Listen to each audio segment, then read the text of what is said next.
Yes, definitely kampabulire. Big Eye has stood strong today. Kino kirizo bakola ki? Gana Big Eye ayimiridde strong and stronger today. Nze mbabulira. Ote mmanyi kye bayita okuva gye nava abantu ne banzikiriza ne banyaniriza. Kitegeera ne banyaniriza. Kitegeera. So in a proud Jempuli and my God, you don't know what it takes to change people's mind from the hatred they had to the love they are showing me. You understand? So this is a very, very big win to me. So I want to thank you all the media. Thank you for being part of History Made. Big Eye Cricket Oval has been a success. Thank you all the media houses. Yeah, I see some media people I'm defending. You defend me. I don't know Thank you. I'm fighting mwana. Thank you so much. Big Chief ku stage. Hey, Big Chief Wali. Yes, Big Chief Wali. I've been seeing him performing. Wali Big Chief. Now everyone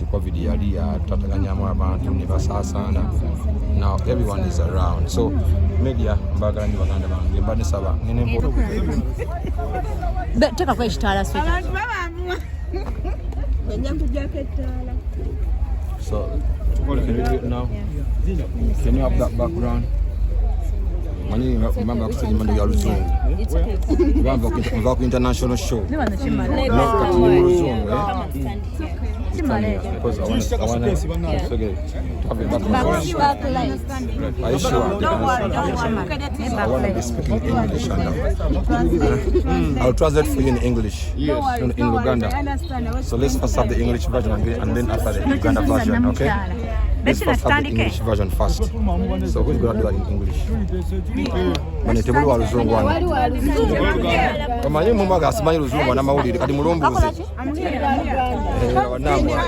Big Eye. Yeah. Akanene akatusoko kajeko. Mwagamba namawulire simanyi luzungu. Katandise okulogera ati mulumbuuza. Yes, Big Eye come. Kamteke ku chain, kamteke ku chain. How was the show? The show was good. It was amazing. Tell us your experience. Pola pola. Wama tu gwe kati ko luzungu lina tutwala wo. Wama tugende beti. Start. Okay. Yes, love. Nani akuzaala jayo? Mude waganda. Mwebali nnyo. Yogayo. Thank you, Amina.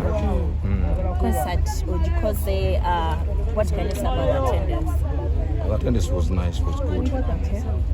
Iranga womanyi we've had a lot of shows around. But if not so until okubanga so having this stand up is something great.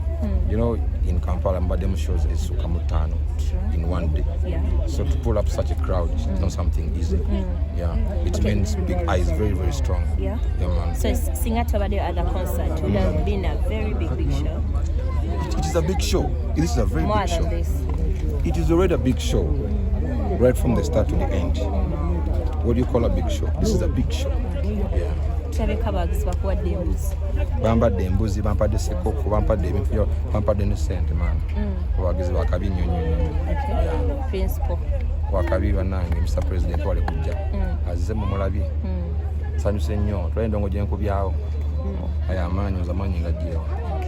Yeah, kasitanda by'abantu nga bazze. Nga bali omukulembeze nga wali engamba kamba kube. Nadde musuubira definitely omugenyi omukulu nadde mukimanyi nti agenda kujja. I think I even informed you. Yeah. Nadde kimanyi nti agenda kujja era mulabye n'enteekateeka.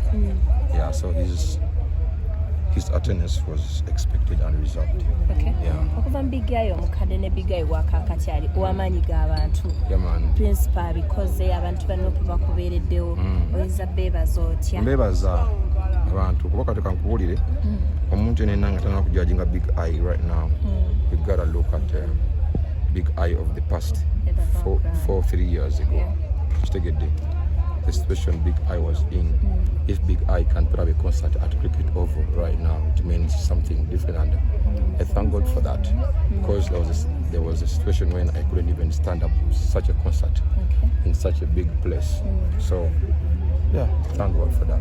Okay, ngati tunava ku shows, tell people about the extra The extras. The extra But you shows. don't have extra shows. No, I did not do extra shows. This is near to the festive season. Okay. So the mark extra show together. Right now the people are keeping their money for Christmas, New Year's.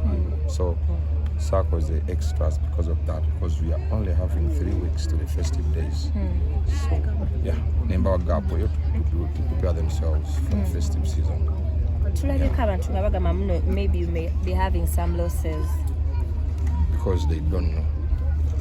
Because they don't know. Okay. If you didn't budget for the concert, have you looked into my sales? Do you know that I've been selling, like I sold the tickets. I've been selling tickets 3 months ago. 3 months ago. People have been buying tickets. So you don't know about the sales and don't know the expenditure. Okay. Yeah. Mami atugambye mwagamba after the concert tugenda Mikolo n'embaga. Gwe mama ngomboza ku byembaga. Agambye mwagamba nti concert begwaga mugenda Mikolo. Ngani agamba. Mwabiteesako nga family. Watugambye. Kwa sali. Emante esiza.